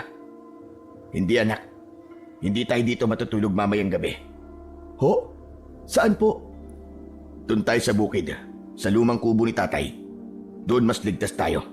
Sige na, kumuha ka ng ilang gamit natin at dadalhin natin doon. Pagkasabi nun, ay agad akong sumunod. Kumuha ako ng isang bayong na malaki at naglagay doon ng ilang pirasong plato, baso, kaldero at iba pang mahahalagang gamit. Nang matapos ay saka ulit kami naglakad papunta sa bukid. Pagdating namin doon ay namahinga muna kami Tapos kumain ng tinapay at doon kami nagsimulang magkwentuhan. Sinabi ko lahat sa kanya tungkol sa kaluluwa ng Kastila. Lahat-lahat, wala akong iniwang detalye. Namangha siya, lalo na nang makita ang nahukay kong tungkod na pinaniniwalaang pagmamay-ari ni Moises. Kung ganun, yan pala yung kayamanan na nakabaon sa lupa natin. Wala naman kasi siyang nabanggit nung mapanaginipan ko siya. Natungkod pala. Pero sabi niya, may ibibigay siya sa'yo. Nagulat din po kayo, no? Hindi siya literal na yaman o ginto. Pero ang sabi ng bantay, mahalaga daw ito at magagamit ko sa oras ng panganib. Anong klaseng panganib ang sinasabi niya, anak? Hindi po malinaw yung pagpapaliwanag niya. May tanong ako na ayaw niyang sagutin. Basta meron daw pong paparating. Kaya yon, tinanggap ko po. Kung ganun, biyaya pa rin maituturing ang bagay na yan. Pero sana, kung ano man yung panganib na yon, sana anak, huwag nang dumating. Kaya nga po tay. Pero tay, may sinabi po siya sa akin. Ako daw po ang nakatakdang magmay-ari niyan dahil ako daw po ang matagal niya nang hinihintay na sagradong binata. Ano po bang ibig sabihin nun? Hindi siya agad sumagot. Bagkus ay may dinukot siya sa loob ng kanyang damit at inilabas mula doon ang isang kwintas na may malaking lakit. Binuksan niya ito at saka ibinigay sa akin. Yung nasa larawan, sila ang totoong mga magulang ko. Nung napulot ako ni tatay, nakita niya yan na suot-suot ko. Talaga po? Nakita niyo po ba sila o nakilala? Hindi anak. Pero sinubukan namin na hanapin sila noon ni tatay. Pero patay na sila. May isang albularyo na nakapagsabi sa amin na matagal na silang patay. Namatay sila sa isang digmaan ng mga aswang laban sa mga albularyo. Aswang? Tama ka. Totoo po ba mga aswang? Totoo mga aswang, anak. Sila ang pumatay sa tatay at nanay ko. Paano niyo po nasabi na sila po ang pumatay sa kanila? Matapos naming mabisita ang kanilang puntod, palagi ko na silang napapanaginipan. Ipinapakita nila yung nangyari noon. Ako lang ang nakaligtas sa sagupaang yon. Nakakatakot naman po yung nangyari. Pero tay, hindi mo pa sinasagot yung tanong ko eh. Bakit ako tinawag na sagradong binata ng kaluluwa? Ano pong kinalaman nun kina lolo at lola? Saka, ano pong kinalaman nung digmaan sa akin? Ang lahi natin, anak, ay may basbas. Ibig sabihin, may kakayahan tayong tumanggap at gumamit ng mga banal na bagay kung kinakailangan. Kaya ka tinawag na sagrado. Hindi dahil espesyal ka lang, kundi dahil dala mo ang dugo ng 2 taong may tungkuling espiritual. Hinawakan niya ang balikat ko. Tila sinisigurong naiintindihan ko lahat ng kanyang mga sinasabi.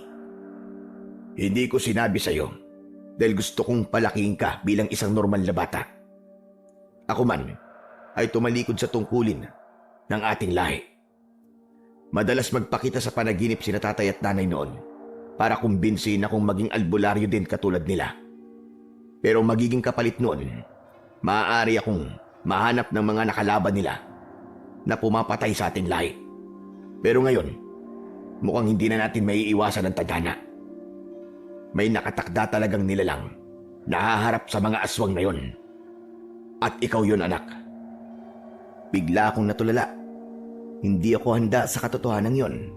Ngunit kung ako talaga ang nakatakda upang pumaslang at maging kasangkapan upang makamit ang katarungan sa pagkamatay ng aming mga ninuno, malugod kong tinatanggap ang tungkuling yon. Muli kong ibinalik ang lakit kay tatay, pero nang kunin niya ito, ay agad niyang isinuot sa akin. Bakit, tay? Ang sabi nila sa akin, kapag daw handa ka na, ipamana ko sa iyo ang kwintas na yan. Kaya sa iyo na yan, alagaan mo. Huwag mong hahayaan na masira. Opo, tay. Iingatan ko po ito. Pangako po. Matapos kaming mag-usap, nagpahinga na kami ni tatay. Pero makalipas ang ilang oras, bigla akong nagising. Pawis na pawis ako kahit malamig. Maya-maya pa ay may narinig akong mga bulong. Mahina lang yon, pero nakakakilabot dahil parang nanggagaling sa ilalim ng lupa. Hindi ko maintindihan nung una Pero nang tumagal, naunawaan ko na rin. Ang sinasabi ng mga bulong, may paparating na kamatayan. Matapos yun, ay umalingasaw ang nakakasulasok na amoy.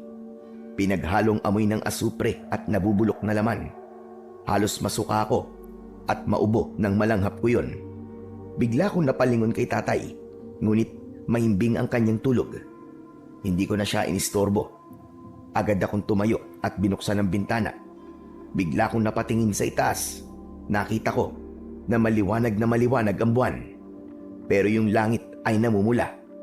Tapos mula sa baryo, narinig ko ang malalakas na alulong ng mga aso. Agad kong isinara ang bintana at muling tumabi kay tatay. Kinabahan ako at napahawak sa kwintas. Naramdaman ko na parang uminit ito.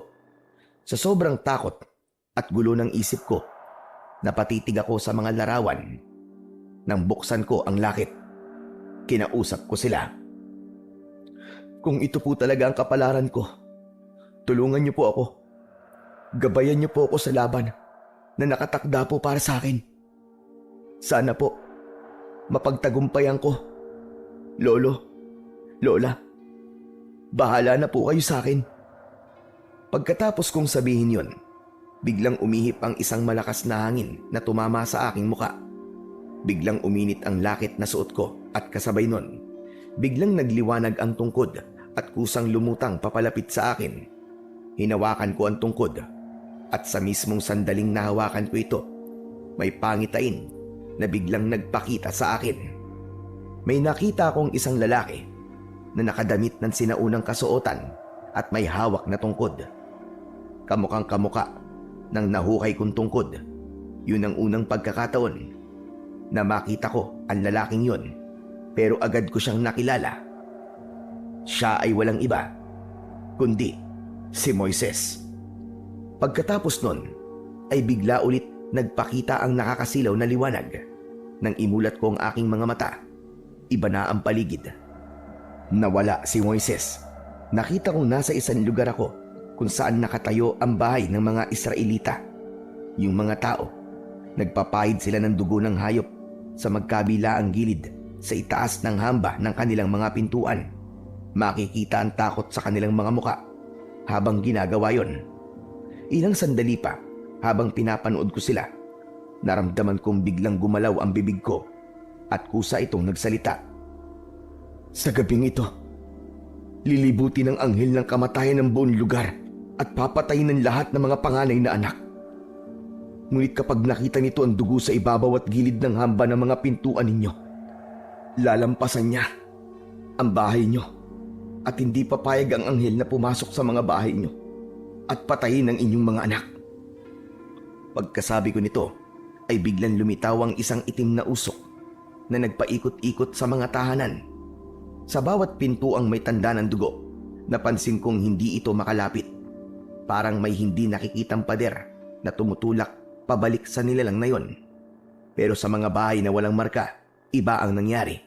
Dahan-dahan itong nakapasok sa mga siwang, sa mga pinto, sa mga bintanang walang proteksyon. Ilang saglit ang lumipas, maririnig na mula sa loob yung malalakas nilang sigawan at ang iyak ng pagluluksa. Muli, biglang lumiwanag ang hawak kong tungkod at sa muli kong pagmulat, nasa totoong mundo na ako. Napasingap ako at biglang nabitiwan ko ang tungkod. Pakiramdam ko ay galing ako sa isang mahabang bangungot. Nanginginig pa ang aking mga kamay. Ang kwintas sa leeg ko, medyo mainit pa rin at sinubukan kong bigyan ng kahulugan yung ipinakita sa akin. Ano yun? Bakit ko nakita yun? Bigla akong napalingon kay tatay. Ngunit tulog pa rin siya. Bakit ako? Bakit ipinakita sa akin yun? Ano bang gusto nilang sabihin? Naguguluhan ako. Litong-lito ako ng gabing yun. Paulit-ulit kong iniisip ang lahat ng nakita ko. Mula kay Moises hanggang sa mga pintuang may dugo. Kahit na anong pilit ko, hindi ko mabuo kung ano ba talaga ang ibig sabihin ng lahat. Habang iniisip ko, mas lalo akong nalilito. Hanggang sa hindi ko na namalayan na inabot na ako ng umaga. Hindi na talaga ako nakatulog. Anak, sandali nga. Bakit ba parang tulala ka? May iniisip ka ba? Huminga ako ng malalim bago sumagot. Tay, may sasabihin po ako. May nakita po ako kagabi. Parang pangitain. Si Moises po. Tapos yung kwento tungkol sa paglalagay ng dugo sa mga hamba ng pinto. At may nakita rin po akong parang anghel ng kamatayan na nag-aanyong usok. Hindi ko po alam kung bakit po pinakita sa akin eh. Tahimik si tatay sandali. Para bang may inaalala. Anak, mukhang alam ko na ang kinalaman ng lolo at lola mo sa lahat ng to. At kung bakit ikaw ang pinili. Ano tay? Di ba sinabi ko sa'yo na napanaginipan ko yung mga nangyari noon sa kanila? Anak, yung mga aswang na nakalaban nila, hindi sila ordinaryong mga aswang. Sila yung mga nilalang na kayang mag-anyong usok para makapasok sa mga bahay nang hindi napapansin. Tapos kapag nakapasok na sa loob, doon lumilitaw ang mga nilalang na kayang pumaslang gamit ang kanilang mga matutulis na pangil at kuko. Anong tawag sa mga aswang na yun? Sila ang mga aswang na bakaak. Sila ang sumira sa baryong pinanggalingan ko. At sila rin ang pumatay kina lolo at lola mo, pati na sa mga albularyong kasama nilang lumaban noon. Ang ibig sabihin, tay, yung pangitain ay posibleng maganap ulit yung pangyayari na yun. Posible, anak. Kaya kailangan natin balaan ng mga tao. Balaan ng mga tao? Meron po bang maniniwala sa atin, tay? Maaaring meron o wala. Pero mahalaga, masabi natin sa kanila ang babalang ipinakita sa'yo. Kung sakaling may maniwala, paano po natin sila maililigtas? Anak, hindi mo pa ba nakuha yung mensahe ng tungkod sa'yo? Hindi po, tay eh. Bigla ko natigilan nang maisip ang isang bagay. Hanggang sa napatitig ako kay tatay. Teka, naiintindihan ko na po. Gusto niyang tularan ko yung ginawa noon ng mga Israelita. Yung naligtas sila mula sa anghel ng kamatayan dahil sa mga tanda na nilagay nila sa hamba ng pintuan. Tama ka, anak. Kaya halika na. Balaan natin sila. Agad kaming naglakad ni tatay pauwi sa baryo. Maaga pa, kaya karamihan ay abala sa paghahanda ng almusal o paghahanda sa pagpasok nila sa kani-kanilang mga trabaho. Ipiniliwanag namin ang panganib sa kanila. Sinabi namin na maglagay sila ng tanda sa mga hamba ng pintuan. Kailangan ay dugo ng kahit na anong hayop para may proteksyon sila. Pero hindi naging madali ang lahat. Habang binabalaan namin sila, napansin kong marami ang hindi naniniwala. May mga tumatawa at napapailing. May ilan na nakinig, pero agad ding tumalikod na para bang walang saysay ang mga sinabi namin. Pagkatapos ng halos kalahating araw, napaulit-ulit na pakiusap at pagmamakaawa, iilang bahay lang ang pumayag na maglagay ng tanda. Ang karamihan, binaliwala lang kami. Nagpatuloy pa kami sa paglalakad hanggang sa makarating kami sa bahay nina Auntie Corazon at Uncle Chris. Naroon pa rin ang lamay ng asawa ni Auntie at may ilang taong nagbabantay at nakikiramay sa harapan. Paglapit namin, sabay-sabay silang napatingin. Kita ko kagad ang gulat sa mukha nila nang makita si tatay. Paglapit ng mga kapatid niya, agad nila kaming tinanong, Nandito ka ba? Para maggulo? Wala akong balak na ganyan, ate. May sasabihin lang ako. Ano yon? Kung tungkol ito sa lupa, sinabi ko na. Itutuloy namin yung pag-uukay pagkatapos ng libing. Hindi mo kami mapipigilan. Hindi naman ako nagpunta rito para pigilan kayo eh. Saka hindi rin naman na ako kukontra. Teka, totoo ba yan? Ba't ang bilis mo atang kausap ngayon, kuya? Ano bang kapalit? Yung kubo at lupa sa bukid. Ibigay niyo sa amin ng anak ko. Kapalit ng lupa ko dito sa baryo. Nagkatinginan muna silang magkapatid bago sumagot sa akin. Sige, payag kami. Deal na yan, ha? May isa pa akong kondisyon. Ano na naman yon? Mamayang gabi, isarado niyo ang bahay niyo. Huwag kayong tatanggap ng kahit sinong bisita, kahit kakilala pa ninyo.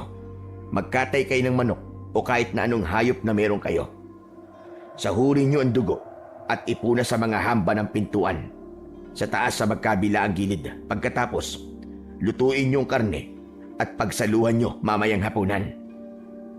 Lama ito ng asawa ko. Bakit ko naman gagawin yan? Basta gawin niyo. Para ito sa kaligtasan niyo. Hindi ako nagbibiro. Yung dalawang yun lang ang hinihingi kong kapalit. Walang sumagot sa dalawa. Pareho lang silang nagkatinginan at pagkatapos ay dahan-dahan ang tumalikod at bumalik sa loob ng bahay. Pag-alis namin doon, dumiretso na kami pauwi. At pagdating doon, agad kaming naghanda para sa mga paparating na kalaban. Makalipas ang ilang oras, habang papagabi, pabigat ng pabigat ang nararamdaman ko. Para bang may ibinubulong ang hangin.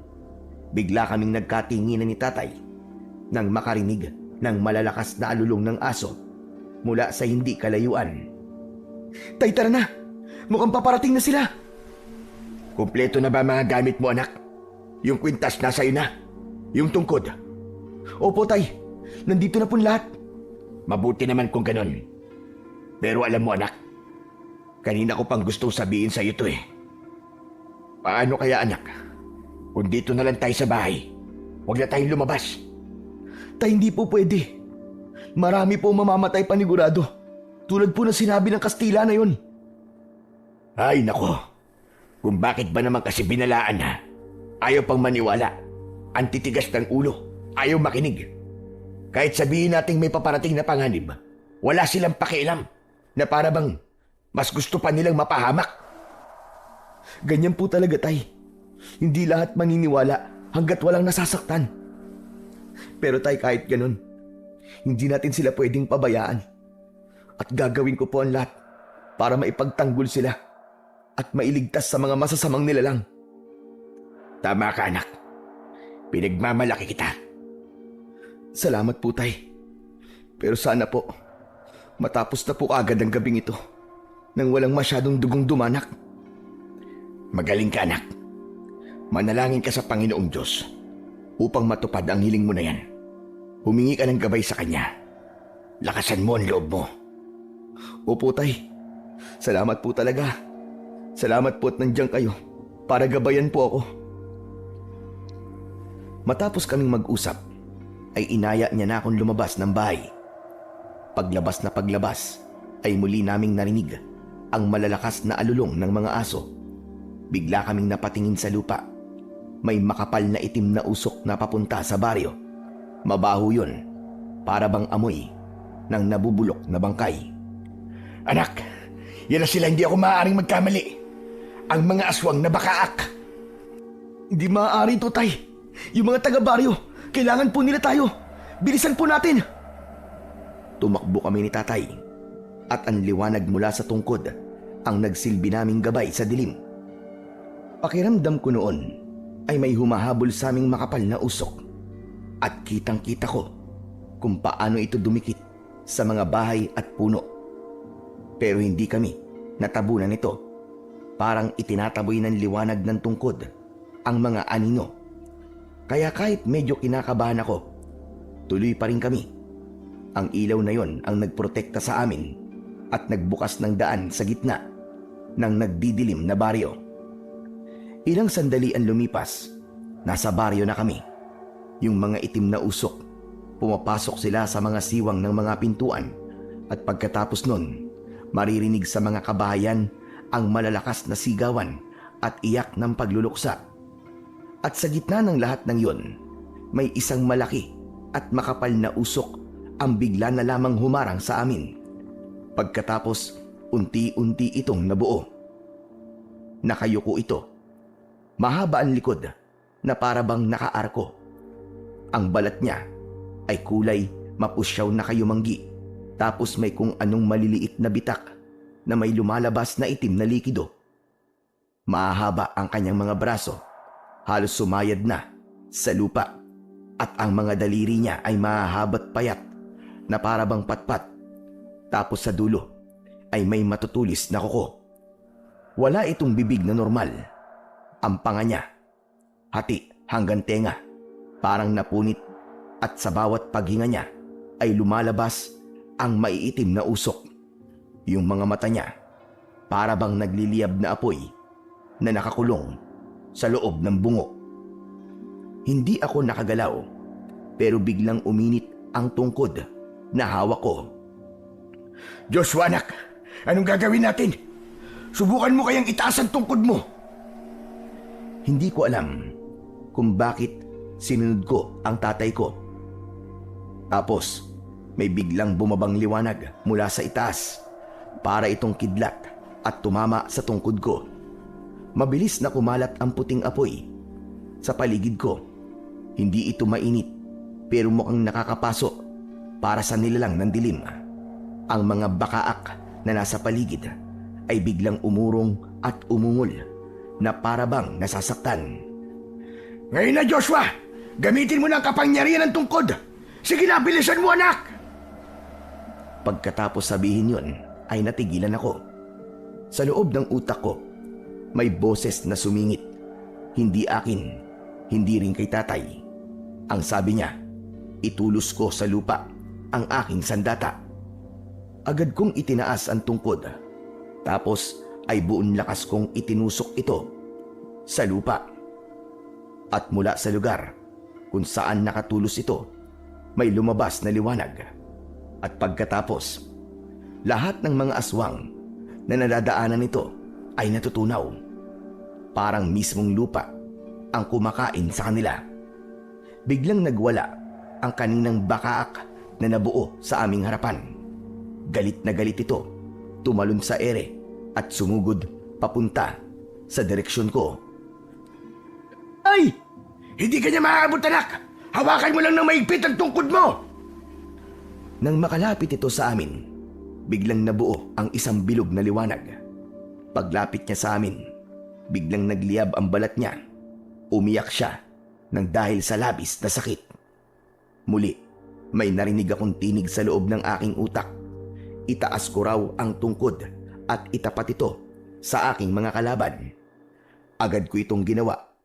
Isang malakidlat na liwanag ang biglang lumitaw mula sa tungkod. Isang tuwid na liwanag na tumama diretso sa dibdib ng halimaw.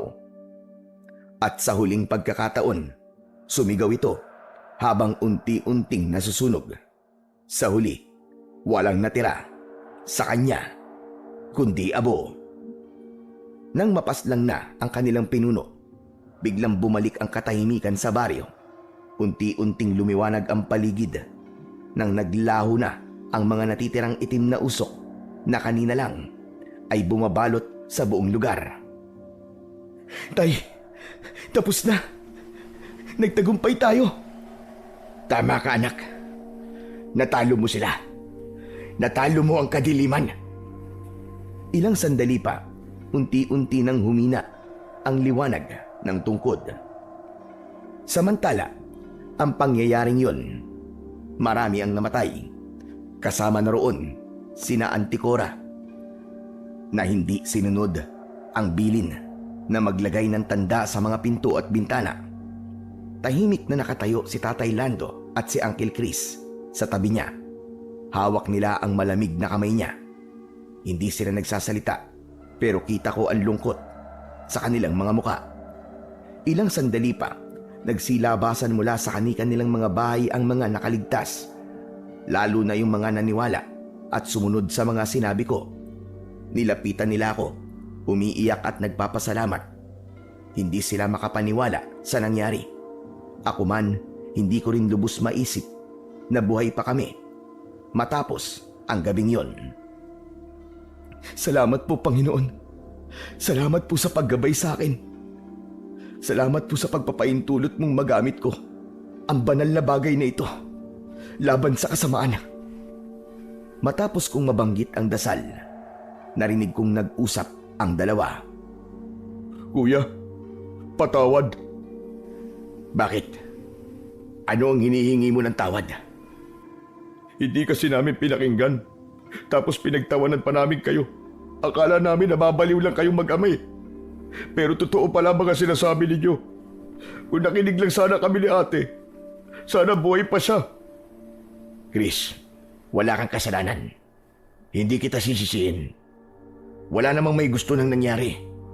Wala na tayong magagawa, kundi ang ipagdasal siya. Ang mahalaga, buhay ka. Ligtas tayo. Salamat kuya. Salamat sa inyong dalawa. Utang namin sa inyo ang aming mga buhay. Salamat din. Siya nga pala. Simula ngayon, ayusin na natin ang pamilya natin, ha? Oo kuya. Salamat. Dahan-dahan silang nagyakap. Tahimik lang akong nakatayo sa tabi nila. Pinapanood ang sandaling yon. Napagtanto ko na kahit na maraming sigalot kaming napagdaanan, may pagkakataon pa rin para magsimula ng panibagong buhay. Samantala, pagkatapos ng nangyari, marami sa mga taga-baryo ang lumipat na sa ibang lugar dahil sa takot, pero may ilan din na piniling ipagpatuloy ang buhay doon. Si Uncle Chris at tatay dahan-dahan ding bumangon mula sa lungkot. Nakita ko kung paano nilang tinanggap ang nangyari at nagsimulang buuin muli ang buhay tulad ng ibang mga taga-baryo. Ako naman, natutunan ko kung gaano kahalaga ang yamang ipinagkaloob sa akin. Isang uri ng kayamanan na nagbigay buhay sa marami at nagturo sa akin ng maraming bagay tungkol sa tapang, pananampalataya at pagmamahal sa pamilya. Habang lumilipas ang mga araw, unti-unti ring nagiging maayos ang baryo. Ang mga marka sa pintuan naging paalala ng gabay at proteksyon na hatid ng tungkod, at umaasa kaming hindi na muling babalik ang mga masasamang nilalang. Samantala isang gabi, habang tahimik ako sa bukid, narinig ko ang isang malakas at malinaw na boses. Inutusan ako nitong muli kong ibaon sa lupa ang tungkod. Agad ko naman yung sinunod, at nang matapos, sabi ng tinig, kapag daw may ibang magtatangkang hukayin ito, ay hindi nila makikita. Makukuha lang daw ito ng bagong tagapangalaga sa tamang oras at sa tamang pangangailangan. Matapos yun, tumingala ako sa langit at nagpasalamat. Dito na po natatapos ang aking kwento ng kababalagan.